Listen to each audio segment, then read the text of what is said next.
Hello and welcome again to Pathfinder. पूरे world में जहाँ पे जियोपॉलिटिकल चेंजेस काफ़ी तेज़ी से हो रहे हैं और जो टेंशन्स हैं अपने पीक पे हैं, इंडिया के पड़ोस में नेपाल में एक बहुत इंपॉर्टेंट डेवलपमेंट हुआ है जो भारत को बहुत ज़्यादा प्रभावित करेगा। यहाँ पे अगर हम देखें, नेपाल की जो पार्लियामेंट है उन्होंने यूएस की जो एड थी, ये जो ग्रांट यूएस की तरफ से दी जा रही थी 500 मिलियन की, इसको यहाँ पे पार्लियामेंट की तरफ से रेटिफाई कर दिया है। मतलब पार्लियामेंट ने इसको पास कर दिया है, क्योंकि ये काफ़ी टाइम से ये पेंडिंग था। क्योंकि यूएसए और नेपाल ने ये जो अपना ये एग्रीमेंट है, ये 2017 में इन्होंने साइन कर लिया था। 2017 में ये साइन हुआ था और यहाँ पे ये डिसाइड किया था कि मिलेनियम चैलेंज कॉरपोरेशन, जो कि यूएसए की एक तरह की इंडिपेंडेंट एड कंपनी है, 2004 में यूएसए ने इसको बनाया। और यहाँ पे ये क्या करती है, जो लो मिडिल इनकम कंट्रीज़ हैं उनको ये डेवलपमेंट के लिए एड प्रोवाइड कराती है, सपोर्ट प्रोवाइड कराती है। तो यहाँ पे एमसीसी ने ये पाया कि आप जो है नेपाल को ये कहा कि आप भी इस ग्रांट के लिए जो है इलिजिबल हैं, और हम चाहते हैं कि आपको $500 मिलियन का ये एड दिया जाए, यहाँ पे ग्रांट दी जाए, ताकि आप रोड इंफ्रास्ट्रक्चर, पावर इंफ्रास्ट्रक्चर को अपना अच्छा बना सकें। नेपाल एक डेवलपिंग नेशन है और डेफिनेटली उसको पैसे की ज़रूरत है डेवलपमेंट के लिए, तो उसने इस एग्रीमेंट को 2017 में साइन कर दिया। 2017 में साइन हो गया, लेकिन उसके बाद ये जो है पार्लियामेंट की तरफ से रेटिफाई नहीं हुआ। मतलब पार्लियामेंट ने इसको जो है फाइनलाइज नहीं किया। और जब यहाँ पे इतना डिले होता रहा, फाइनली यूएस ने यहाँ पे वार्निंग दी कि अगर आप ये साइन नहीं कर रहे हो तो हम ये डील हटा लेंगे। और यहाँ पे ये माना जाएगा कि आपकी जो फॉरेन पॉलिसी है उसको चाइना डिक्टेट कर रहा है, मतलब चाइना के नक्शे कदम पे आप चल रहे हो, जैसा चाइना कह रहा है वैसा ही आप करोगे। तो ये जब वार्निंग आई तो नेपाल बिल्कुल यहाँ पे अर्जेंट एक्शन की उसमें आया, और फाइनली इन्होंने ये यहाँ पे रेटिफाई इसको किया है, जैसा हम इस न्यूज़ में देख रहे हैं। तो इस पूरे इशू को डिटेल में डिस्कस करेंगे। मेरा नाम है राहुल भारद्वाज। इस टेलीग्राम चैनल पे आप मुझे फॉलो कर सकते हैं। इसके अलावा करंट अफेयर से रिलेटेड अपडेट के लिए पाथफाइंडर को सब्सक्राइब करना ना भूलें। जो भी बच्चे यूपीएससी की तैयारी कर रहे हैं, 2023 और 24 की तैयारी के लिए आप अनअकैडमी के साथ यहाँ पे ये 1+ ईयर के सब्सक्रिप्शन के लिए जुड़ सकते हैं। और यहाँ पे 1 ईयर के सब्सक्रिप्शन के साथ आपको 6 महीने का फ्री एक्सटेंशन दिया जा रहा है। मतलब आपको एक साल की फ़ीस देनी है और वहाँ पे आप 18 मंथ तक पढ़ाई कर सकते हैं। Use the code RBLIVE to get maximum discounts. किसी भी क्वेरी के रिगार्डिंग आप इस नंबर पे कनेक्ट कर सकते हैं। देखिए, इस पूरे इशू को समझने के लिए थोड़ा सा नेपाल की पॉलिटिकल पार्टीज़ को समझते हैं। नेपाल में अभी जो प्राइम मिनिस्टर हैं शेर बहादुर देउबा, इनकी जो पार्टी है ये है नेपाली कांग्रेस। नेपाली कांग्रेस है, और केपी शर्मा ओली जी को आप सभी जानते हैं, 2015 में पीएम बने। इसके बाद में आपने देखा होगा केपी शर्मा ओली जी के बाद में इंडिया और नेपाल के रिलेशन बहुत नीचे आ गए थे, और नेपाल एक तरह से पूरा का पूरा चाइना की तरफ टिल्ट हो चुका था। फाइन। तो अभी जो सरकार है वहाँ पे नेपाली कांग्रेस, इसके अलावा जो प्रचंडा हैं पुष्प कमल दहल, इनकी जो पार्टी है Maoist centre. Fine, Nepali Congress, Maoist centre, और ये जो यूनिफाइड सोशलिस्ट है माधव कुमार नेपाल, इन तीनों का ये कोalition है, ये तीनों पार्टीज़ का कोalition है। माधव कुमार नेपाल केपी शर्मा ओली जी वाली पार्टी से ही निकल के इन्होंने अलग पार्टी बना ली थी। तो अभी तीनों पार्टी का कोalition है, और नेपाली कांग्रेस जिसके लीडर शेर बहादुर देउबा हैं, जो पीएम भी हैं, ये हमेशा से सपोर्ट कर रहे हैं एमसीसी के लिए। ये जो ग्रांट है ये डेवलपमेंट प्रोजेक्ट है, नेपाल के लिए अच्छी बात है और हमें इसके लिए आगे जाना चाहिए। लेकिन यहाँ पे जो माओइस्ट सेंटर, जो कि प्रचंडा की पार्टी है, और जो यूनिफाइड सोशलिस्ट, जो माधव कुमार की पार्टी है, ये हमेशा से इसको अपोज कर रहे थे। अपोज करने का रीज़न क्या था? काफ़ी सारे इश्यूज थे, क्योंकि ये जो डील है एमसीसी वाली, इसके अंदर कुछ क्लॉज प्रोविजंस हैं, और ये कहा गया कि इनको चेंज नहीं किया जा सकता।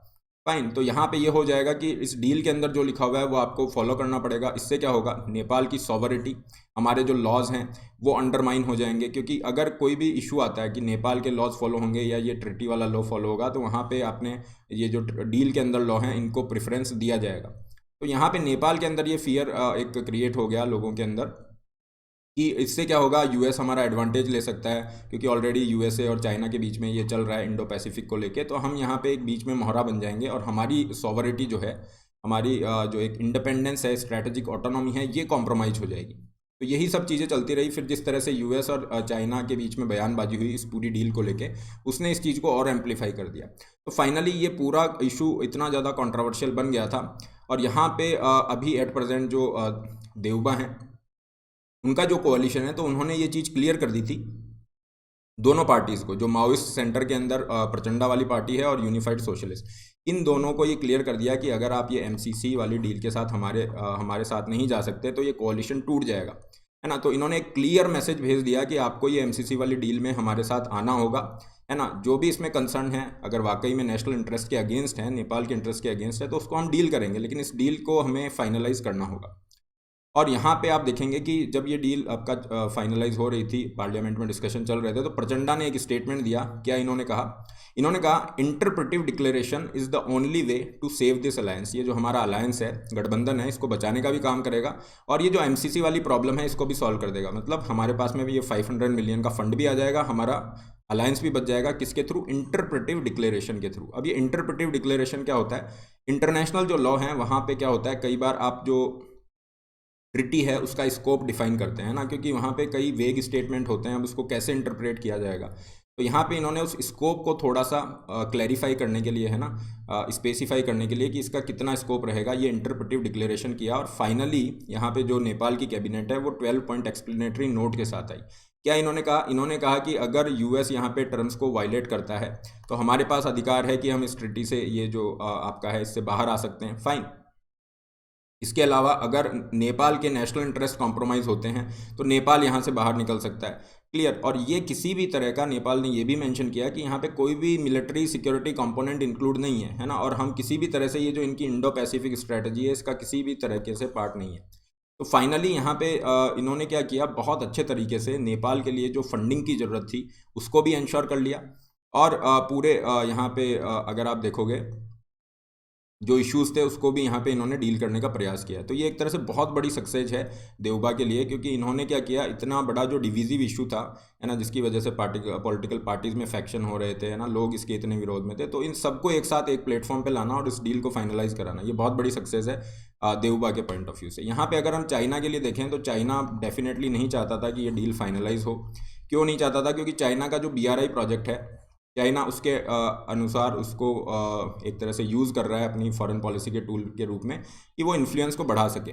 और जैसा हमने देखा कि 2015 के बाद से, जब से KP शर्मा ओली जी रहे प्राइम मिनिस्टर, तो जिस तरह से चीज़ें रही, है ना, इंडिया चाहता था कि मादेसी पीपल्स हैं, उनका जो लोग हैं, उनके भी कंसर्न का ध्यान रखा जाए जब आप कॉन्स्टिट्यूशन बना रहे हो। फिर इंडिया ने इकोनॉमिक ब्लॉकेज किया और फिर चाइना की तरफ ये नेपाल पूरा मूव कर जाता है ना। तो जिस तरह से चाइना का इन्फ्लुएंस लगातार बढ़ता जा रहा था, हर जगह पे बढ़ रहा था, और इंडिया के लिए सिक्योरिटी और स्ट्रैटेजिक कंसर्न बहुत ज़्यादा बढ़ गए थे। आज भी चाइना का इन्फ्लुएंस है डेफिनेटली, लेकिन ये जो डील यहाँ पे फाइनलाइज हुई है वो कहीं ना कहीं चाइना का जो एक आप कहेंगे प्रभुत्व है ना, उसको एक चैलेंज कर रही है ना। ये एक शुरुआत है जहाँ पे नेपाल को ये बताया जा रहा है कि चाइना ही एक आपके लिए अल्टरनेटिव यहाँ पे ऑप्शन नहीं है। अगर आप इंडिया के साथ आगे नहीं बढ़ रहे हैं तो आपको ज़रूरी नहीं है चाइना की तरफ ही बढ़ा जाए, we have other options also. तो चाइना डेफिनेटली इससे बहुत आप कहेंगे खुश नहीं होगा, और चाइना ने पूरा यहाँ पे प्रयास किया कि किस तरीके से डिस इन्फॉर्मेशन फैलाई जाए और ये जो प्रोटेस्ट है इनको फ्यूल किया जाए, है ना, लोगों को ये बताया जाए कि ये लोग पॉलिटिशियन आपकी कंट्री को बेच रहे हैं, इस तरह से यूएस जो कहेगा वही आपको करना पड़ेगा, all kind of things okay China has been doing, because China hybrid war में माहिर है। अब यहाँ पे इन्होंने रेटिफिकेशन कर दिया, इससे क्या हो गया, यहाँ से ये श्योरिटी हो गई कि जो ग्रांट है इसकी लेजिटिमेसी इंश्योर हो गई है।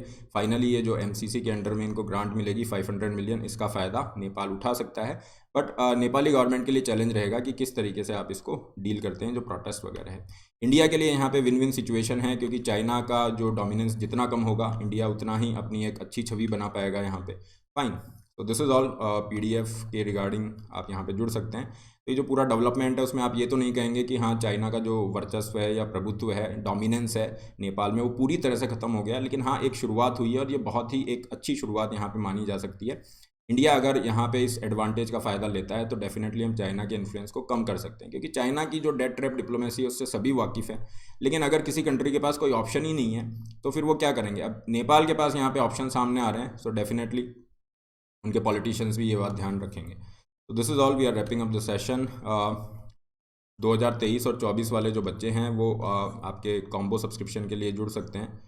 ये आइकॉनिक सब्सक्रिप्शन है जहाँ पे आपको पर्सनल कोच अलॉट हो जाते हैं, लाइव मेंटरशिप के बेनिफिट मिल जाते हैं, यहाँ पे आपको अप टू 35% डिस्काउंट दिए जा रहे हैं। तो use the code RB Live to get this heavy discounts. Subscription link description box में आपका दिया गया है। ये आइकॉनिक की फीस स्ट्रक्चर है, जब आप सब्सक्रिप्शन लिंक पे क्लिक करते हैं तो आपको ये ऐसी विंडो खुलेगी। अपनी नीड के अकॉर्डिंग आप प्लान चूज़ कर लीजिए। Use the code RB Live to get maximum discount. केवल ऑप्शनल सब्जेक्ट लेना चाह रहे हैं तो ये केवल ऑप्शनल सब्जेक्ट के लिए जा सकते हैं। Loan facility link is also there. Prelims के लिए टेस्ट सीरीज है, 6 मंथ 28 टेस्ट 3000 की फ़ीस के साथ हैं, और 4000 की फ़ीस आपको 1 साल 56 टेस्ट के लिए दी जा रही है। अपार्ट फ्रॉम दिस नए बैचेज हैं जहाँ आप अपना सिलेबस पूरा कर सकते हैं, स्कोर बूस्टर और फ्री टेस्ट सीरीज के साथ आप अपनी प्रैक्टिस कर सकते हैं। This is all, don't forget to like share subscribe. All the best, have a great day.